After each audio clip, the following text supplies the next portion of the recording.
ఈ డ్రామా నాకు నాడు మార్కెట్ కన్నా తక్కువగా మద్దతు ధర కేవలం 7,000 చేస్తూ ప్రత్యేకంగా జీవో చెలరేగిపోయిన సిండికేట్ మునిగిన రైతులు ఇప్పుడు గిట్టుబాటు ధర లేదంటే గగ్గోలు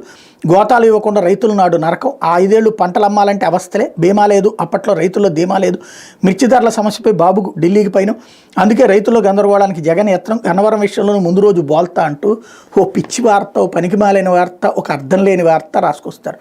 మద్దతు ధర అనేటటువంటిది ఇచ్చేది